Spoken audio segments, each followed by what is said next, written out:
ఇదే బట్టి విక్రమార్క ఉప ముఖ్యమంత్రి గారిని యాదాద్రిలో కింద కూర్చోబెట్టిరని, సీతక్క గారిని ఆడ నిన్నగా మొన్న మేడారం జాతరలో కూర్చుంటా. అవునన్నా, వాళ్ళకి పెద్ద చీరలు ఇచ్చి ఉప ముఖ్యమంత్రులను కింద కూర్చోబెడతారు కదా, ఇంకెక్కడ ఉన్నది చెప్పండి. వేములో వీరేశం గారేమో స్వీట్లు తినిపిద్దామని పోతే తినకుండా అదే రేవంత్ రెడ్డి గారు మళ్ళీ రివర్స్ ఆయన షెట్ తోటే క్లీన్ చేసుకుంటాడు. ఇదంతా ఏందన్న? ఏమంటున్నా, ఇవన్నీ పిచ్చి పిచ్చి ఆరోపణలు. కాంగ్రెస్ పార్టీ అనేది ఒక కుటుంబం, 100% కుటుంబం. ఇదే బట్టి విక్రమార్క గారి కొడుకు పెళ్లిలో రేవంత్ రెడ్డి మొత్తం తానే ఇప్పటికీ 4 సార్లు మన అన్న వాళ్ళ ఇంటికి వెళ్ళి, బట్టన్ ఇంటికి వెళ్ళి ఎంగేజ్మెంట్ నుంచి మొదలు పెడితే, పెళ్లి కంటే ముందు సంగీత్ నుంచి మొదలు పెడితే, పెళ్లి తర్వాత రిసెప్షన్ తర్వాత మళ్ళీ నిన్నగాక మొన్న నైట్ మళ్ళీ బట్టన్ ఇంటే డిన్నర్కి పోయాడు ముఖ్యమంత్రి గారు. అది ఒక కుటుంబం. ఇది కాంగ్రెస్ పార్టీ అనేది రాజకీయంగా చూడకండి. కాంగ్రెస్ అని అంటేనే ఒక కూడిక. మా దగ్గర ఇటువంటివన్నీ ఉండవు, 100% ఉండవు. అదే వేముల వీరేశం గారిని మరి విప్పు కూడా చేసుకున్నాం మేము, అటువంటిది ఏం లేదు ఇంట్లో. ఇప్పుడు కాంగ్రెస్ పార్టీలో ఒకటే నడుస్తుంది, సైకిల్ కాంగ్రెస్ వర్సెస్ చెయ్యి కాంగ్రెస్, అంతేనా? మీరు సైకిల్ వైపు ఉంటారా, చెయ్యి వైపు ఉంటారా? సైకిల్ నడపాలన్నా కావాల్సింది సైకిల్ తో పాటు కావాలంటే మోటార్ వస్తుంది, మోటార్ తో పాటు ఇంకోటి కూడా వస్తుంది. సైకిల్ అన్ని తొక్కు కూడా పోయి పూలను కూడా పట్టుకొచ్చుకుంటాను కావాలంటే. జీవన్ రెడ్డి గారు, జగిత్యాల జీవన్ రెడ్డి గారు మాజీ మంత్రి, తెలుసా? ఇన్నరా? పేరు తక్కువ చేసినామండి, 12 సార్లు టికెట్ ఇచ్చినారా? ఆ పేరు గుర్తుందా, మర్చిపోయారా? గుర్తుండదు. ఆయన ఎన్నికల కోసం మేము పని చేయలేదు, అయింది మాకైనా పైసలు ఇచ్చిన. 4 దఫాలుగా పనిచేస్తున్నటువంటి వ్యక్తి, 40 ఏళ్ల నుంచి రాజకీయాల్లో ఉన్న వ్యక్తి ఈ రోజు కాంగ్రెస్ పార్టీని ఇన్ని రకంగా విమర్శించి బయటికి పోయే పరిస్థితి ఉందంటే దానికి కారణం ముఖ్యమంత్రి గారు, మంత్రివర్గం కాదంట. ఆ వయసులో ఆయనకి కొంచెం అన్న జ్ఞానం ఉండాలంటున్నా. 12 సార్లు టికెట్ ఇచ్చిన, ఈ మాట మాట్లాడడం అయితే నేనే మాట్లాడుతున్నా. 12 సార్లు టికెట్ ఇచ్చినాం. ఇక ఆ జగిత్యాల జిల్లాలో ప్రీతం లాంటి ఇంకోటి నాయకుడు లేడా? వాడు ఎమ్మెల్యే కావద్దా? వాడు ఎంపీ కావద్దా? వాడు జెడ్పీటీసీ కావద్దా? అంటే నువ్వే ఎమ్మెల్యే ఉండాలి, నీకే టికెట్ రావాలి. నువ్వు ఓడిపోతే నీకు ఎమ్మెల్సీ ఇవ్వాలి. మాట్లాడినట్టే నేను మాట్లాడతా. ఇదే వేం నరేందర్ రెడ్డి గారిని మీరు రాజ్యసభకు పంపొచ్చు. వేం నరేందర్ రెడ్డి గారి ప్లేస్ లో వేరే కష్టపడ్డ నికార్సైన కాంగ్రెస్ కార్యకర్త వేం నరేందర్ రెడ్డి గారి క్రెడిబిలిటీ కాంగ్రెస్ పార్టీలో ఏముందండి? వేం నరేందర్ రెడ్డి గారు జోకుడు రాజకీయాలు బంద్ చేయండి. Who is Vem Narender Reddy to appoint as Rajya Sabha member? Vem Narender Reddy is the keen person to have 28 different meetings in Telangana. ఏ విషయంలో? 28 బహిరంగ సభలు కండక్ట్ చేసిన వేం నరేందర్ రెడ్డి. చెప్పండి. 28 బహిరంగ సభలు. ఆయనకున్న క్రెడిబిలిటీ ఏందో చెప్పండి. ఆయన పార్టీకి చేసిన లాయల్టీ ఏంది, లేదంటే ఆయన డెడికేషన్ ఏందో చెప్పండి. ఉండే పిసిసి ఉపాధ్యక్షుడుగా మొత్తం రేవంత్ రెడ్డి గారికి ఎన్ని బహిరంగ సభలు అయినాయో అన్నిటికీ కోఆర్డినేషన్ చేసింది వేం నరేందర్ రెడ్డి. ఆయన బీట్ చేసేలాగా ఇంకో కార్యకర్తలు లేరా కాంగ్రెస్ పార్టీలో? ఇంకో నాయకులు ఎవరు లేరు? చాలా మంది ఉన్నారు. చాలా అవకాశాలు కూడా సైకిల్ కాంగ్రెస్ అని చెప్పేది. చాలా అవకాశాలు కూడా ఉన్నాయి. ఈ సంవత్సరం 3 ఎమ్మెల్సీలు ఖాళీ అవుతున్నాయి. నెక్స్ట్ సంవత్సరం 17 ఎమ్మెల్సీలు ఖాళీ అవుతున్నాయి. నెక్స్ట్ సంవత్సరం 4 రాజ్యసభలు ఖాళీ అవుతున్నాయి. ఉన్నాయి అవకాశాలు లేవంటున్నామా?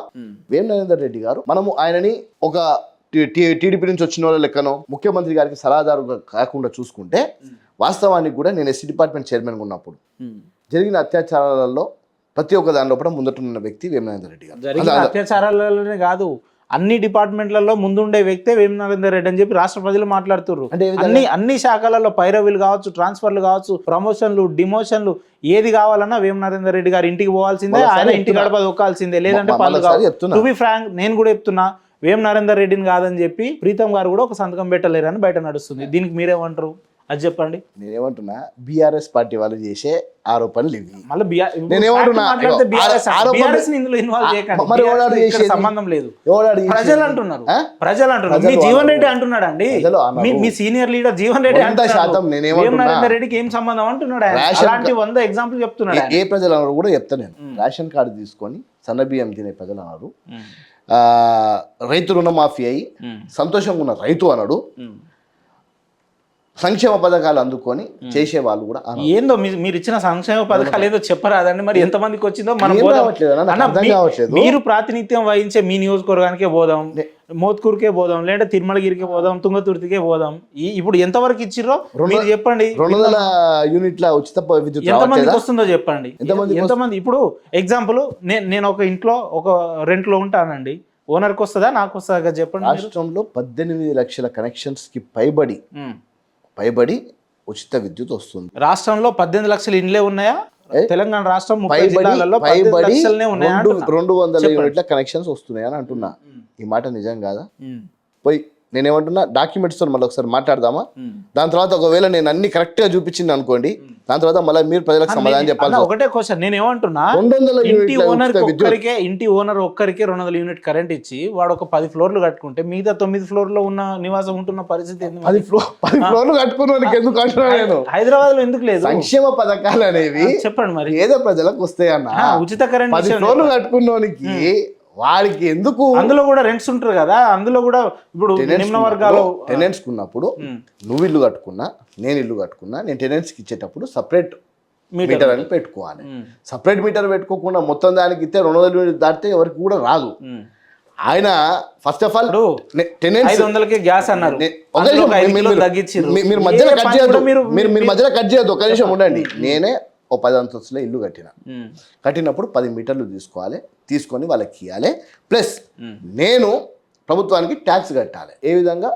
రెంట్స్ ఇస్తున్నాం కదా, రెంటల్ ఇన్కమ్స్ మొత్తము దాన్ని కంప్లీట్గా డాక్యుమెంట్ చేసుకోవాలి, నీతో రెంటల్ అగ్రిమెంట్ చేయించుకొని నీకు వచ్చే డబ్బులను నేను బ్యాంక్లో తీసుకోవాలి, బయటగా తీసుకునేకి లేదు. నువ్వు టెనెంట్గా ఉంటున్నావు కాబట్టి నీకు 200 ఉచిత విద్యుత్ రావట్లేదు అనడం తప్పు. నీ ఓనర్ని పట్టుకొని నాకు రెంటల్ అగ్రిమెంట్ నాకు మొత్తం పూర్తి స్థాయిగా డాక్యుమెంటేషన్స్ ఇవ్వని మీరు అడగాలి. మీరు అడగకుండా ప్రభుత్వం మాకు ఇవ్వట్లేదు అని మమ్మల్ని అంటే ఎట్లా నాకు అర్థం కాదు. హైదరాబాద్లో మీరు ఉచిత విద్యుత్ గురించి మాట్లాడుతున్నారు. హైదరాబాద్లో ఏసీ లేని ఇల్లుందా, ఫ్యాన్ లేని ఇల్లుందా, కూలర్ లేని ఇల్లుందా? 200 యూనిట్లు తప్ప తక్కువ. హైదరాబాద్లో ఎన్ని స్లమ్స్ చూపించాలి మీకు? ఎంత రోజుకు 3 పూటలు కాదు, ఒక్క పూట తింటే చాలనుకునే వ్యక్తులు ఎంతమందిని చూపించాలి? గరీబ్ వాళ్ళని ఎంతమందిని చూపించాలి? మీరు ఎంతసేపు జూబ్లీ హిల్స్, బంజారా హిల్స్ లెక్కలు చెప్పకండి, మాదాపూర్, అమీర్పేట లెక్కలు కూడా చెప్పండి. మీరు ఆల్రెడీ మేము ఇస్తున్నాము అని అంటున్నాం, అక్కడ కూడా పోయి చూద్దాం. ఎక్కడ ఆ స్లమ్స్ లో పుట్టి పెరిగినోడు నాకు చెప్తున్నా. ఆ స్లమ్స్ లో మీరు ఇచ్చే పథకాలు వెళ్తలేవు. అక్కడికి ఏం వెళ్తున్నాయంటే విపరీతమైన గంజాయి పోతుంది, విపరీతమైన డ్రగ్స్ కి అక్కడ ఉన్న యువత, అక్కడ ఉన్న పిల్లలంతా అలవాటయ్యారు. ఈ పరిస్థితి ఇప్పుడు ఇప్పుడు నేను మాట్లాడితేనే ఈ అలవాటు ఎందుకు అవుతుంది అంటే మా కేటీఆర్ గారు అలవాటు చేసి కేటీఆర్ గారికి డ్రగ్స్ కి మీరు అక్కడికి రాకండి. Brand ambassador of drugs. Right, మీరు వచ్చి 2.5 ఏళ్ళు అవుతుంది. మీరు వచ్చి దాన్ని ఎంతవరకు నియంత్రించారో పెద్ద పెద్దలను లోపటేసినాం. డ్రగ్స్ మూటాన్ని పట్టుకొని లోపల ఇట్లా పిసుకుతుండ్రు రేవంత్ రెడ్డి గారు. బెట్టింగ్ యాప్లను పట్టుకొని ఇట్లా ఇట్లా నంచుతున్నారు రేవంత్ రెడ్డి గారు. ఇదే ముఖ్యమంత్రి గారు అసెంబ్లీలో ఎవరు డ్రగ్స్ వాడాలన్నా కూడా కాళ్ళు చేతులు వనకాలి, ఆ రకంగా మేము చర్యలు తీసుకుంటామని చెప్పిండు. నేను ఓపెన్ గా ఇప్పుడు మాట్లాడతా, డ్రగ్స్ కావాలి ఒక వ్యక్తికి అని అంటే ఇప్పుడు ఫోన్ చేస్తే సాయంత్రం వచ్చే పరిస్థితి ఉందన్న. ఆ రకమైన విచ్చలవిడితనాన్ని పెరిగిపోయింది. ఎక్కడ నియంత్రిస్తున్నారు, ఎక్కడ అరిగడుతున్నారో మీరు చెప్పాలి. జరిగినది మెల్లమెల్లగా క్లోజ్ చేస్తున్నాము. 100% 2.5-3 ఏళ్ళు సమయం సరిపోదా మీకు? ఏందండి 70% క్లోజ్ చేసినాం డ్రగ్స్. ఈగల్ అని ఒక టీం పెట్టినాం.